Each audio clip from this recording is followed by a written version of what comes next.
নন্দীগ্রামে বিজেপির পার্টি অফিসে আগুন লাগিয়ে দেওয়ার অভিযোগের তীর তৃণমূলের দিকে। অভিযোগ অস্বীকার তৃণমূলের।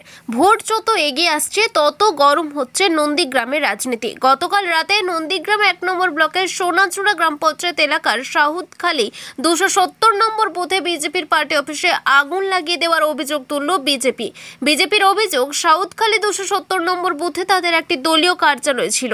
সেই দলীয় কার্যালয়ে গতকাল রাতে আগুন লাগিয়ে দেওয়ার অভিযোগ। পুড়ে ছাই হয়ে গেছে বিজেপির দলীয় কার্যালয়। বিজেপির অভিযোগ, তৃণমূল কংগ্রেস তাদের দলীয় কার্যালয়ে আগুন লাগিয়ে দিয়েছে। অপরদিকে বিজেপির তোলা দলীয় কার্যালয়ে আগুন লাগিয়ে দেওয়ার অভিযোগ সম্পূর্ণ অস্বীকার করেছে তৃণমূল কংগ্রেসের দাবি, বিজেপির আদি এবং নব্য দ্বন্দ্ব ক্রমশ প্রকট হচ্ছে। আদি এবং নব্য বিজেপি দ্বন্দ্বের ফলে এই পার্টি অফিসে নিজেরাই আগুন লাগিয়ে দিয়েছে।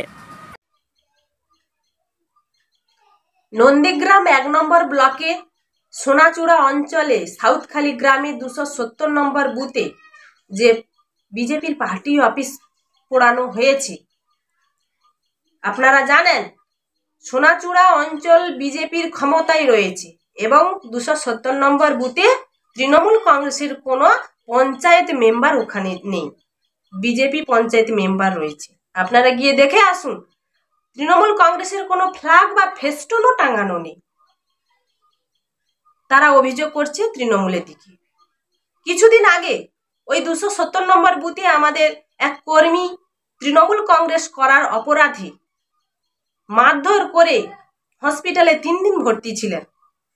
তাও আপনারা দেখেছেন যে নন্দীগ্রাম 2 নম্বর ব্লকের বিরুলিয়াতে তৃণমূলের পার্টি অফিসে বিজেপি গিয়ে তালা ঝোলাচ্ছে।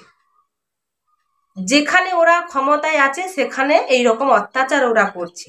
ওরা লজ্জায় বলতে পারছে না, ওদের যে আদি নব মিলে ওদের যে গোষ্ঠী দ্বন্দ্বের ফলে যে এই পার্টি অফিস পুড়িয়েছে, ওরা লজ্জায় বলতে পারছে না যে নিজেদের বাড়ি নিজেদের ভাইয়েরাই পোড়াচ্ছে। তাই ওরা তৃণমূল কংগ্রেসের দিকে অভিযোগ করছে। এতে ওদের লাভও হবে না। তৃণমূল কংগ্রেস এইরকম হিংসার রাজনীতি করে না। জয়ন্তী মণ্ডল, নন্দীগ্রাম 1 নম্বর পঞ্চায়েত সমিতির সহসভাপতি।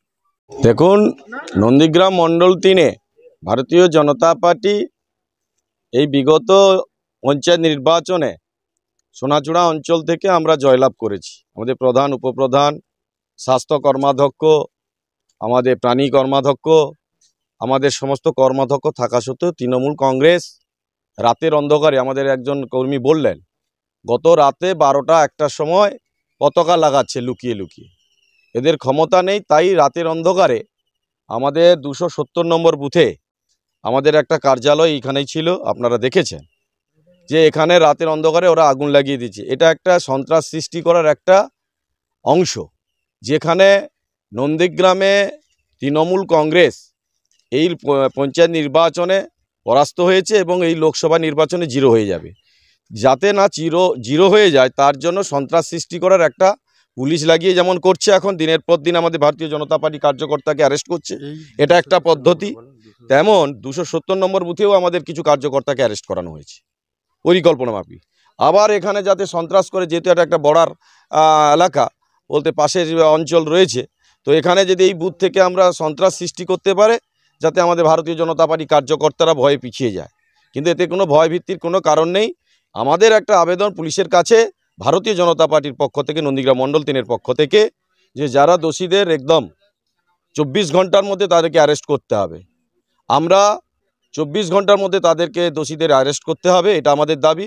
নাহলে আমরা 24 ঘন্টার পরে আমরা বৃহত্তর আন্দোলনে নন্দীগ্রাম মণ্ডল 3-এর সমস্ত এলাকা করব। তৃণমূল কংগ্রেস আগামী দিনে কোনো আমাদের যে গণ আন্দোলনের মধ্য দিয়ে, এলাকাবাসীর মধ্য দিয়ে আমরা সেই গণ আন্দোলনের মধ্যে তৃণমূল কংগ্রেসকে পরাস্ত করব। আমার নাম শ্যামাপ্রসাদ মাইতি, নন্দীগ্রাম মণ্ডল 3-এর মণ্ডল সভাপতি।